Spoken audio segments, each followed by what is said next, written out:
Chaque jour, nous utilisons de l'argent sans vraiment comprendre comment il fonctionne. Notre salaire passe par une banque. Nos paiements dépendent d'intermédiaires. Et la valeur de notre argent peut diminuer lorsque de nouvelles monnaies sont créées. Mais imagine maintenant une monnaie différente. Une monnaie que personne ne peut imprimer à volonté.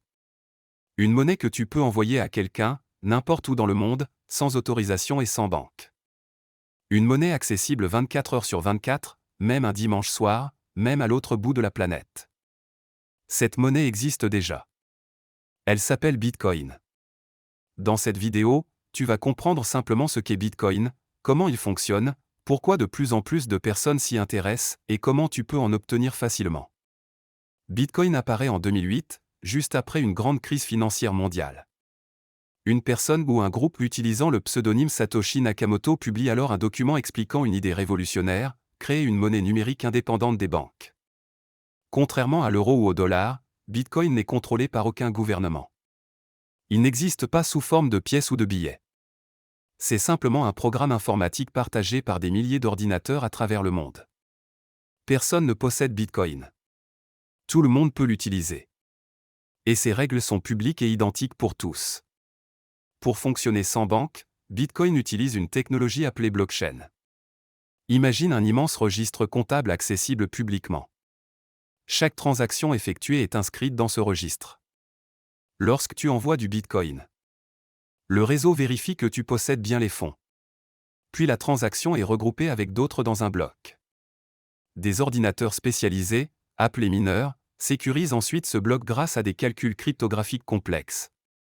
Une fois validé, le bloc est ajouté à la chaîne précédente. Et il devient pratiquement impossible de modifier l'historique. C'est cette mécanique qui permet à Bitcoin d'être sécurisé sans autorité centrale. La grande différence entre Bitcoin et les monnaies classiques, c'est sa rareté. Le protocole prévoit qu'il n'existera jamais plus de 21 millions de Bitcoin. Cette limite est inscrite dans son code informatique. À l'inverse, les banques centrales peuvent créer de nouvelles unités monétaires pour soutenir l'économie. Cela augmente la quantité d'argent en circulation et peut réduire le pouvoir d'achat avec le temps. Bitcoin, lui, est prévisible. Son émission est connue à l'avance. C'est pour cela que certains l'appellent l'or numérique. Il combine la rareté de l'or avec les avantages d'Internet. Transport instantané, divisibilité extrême et accessibilité mondiale. Bitcoin est connu pour sa volatilité.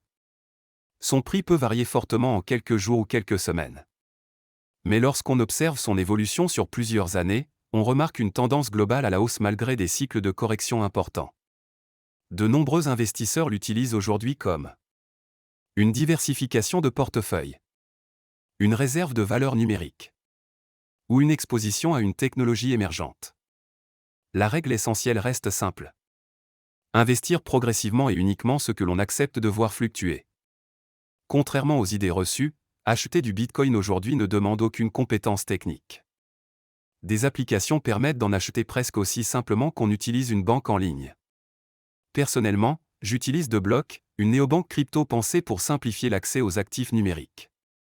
Tu peux ouvrir un compte rapidement, déposer des euros, acheter du Bitcoin en quelques clics, et même utiliser une carte bancaire liée à tes cryptos. Si tu veux découvrir Bitcoin facilement, je t'ai mis mon lien partenaire en description.